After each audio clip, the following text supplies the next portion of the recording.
J'ai aucun regret, puis j'ai pas de problème à avoir aucun regret.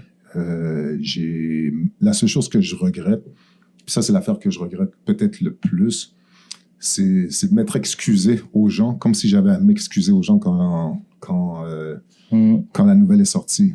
Parce que j'avais pas à m'excuser. Il n'y a aucune raison qui fait en sorte que j'aurais dû m'excuser. Je l'ai fait parce que j'ai dit, OK, je vais le faire juste pour...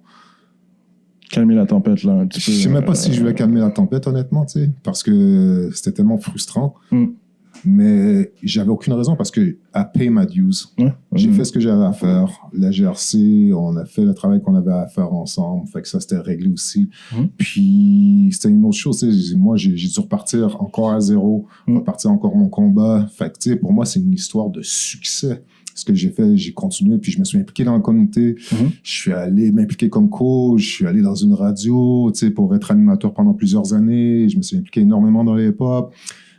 J'ai construit un organisme pour les jeunes, développé différentes initiatives, tu sais.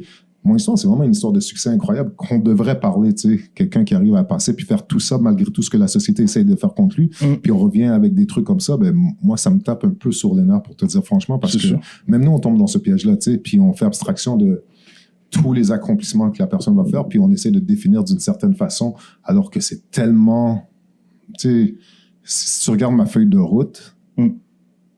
Honnêtement, si c'est une personne, puis je vais le dire ici, tu sais, je vais dire, si c'est une personne blanche qui fait ce parcours-là, cette personne-là va être honorée comme ça se peut pas, tu sais. Moi, j'ai participé à faire la consultation sur le racisme systémique, j'ai participé à la campagne Faut qu'on se parle, tu sais.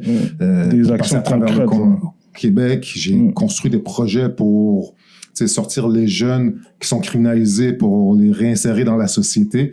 Plusieurs jeunes, j'ai distribué des tablettes, des ordinateurs pour les personnes âgées.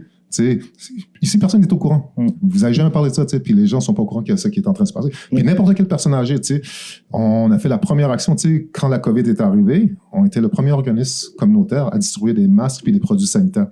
Il n'y a nulle part au Canada qui le faisait. La première place que ça s'est passé, c'est à Montréal-Nord.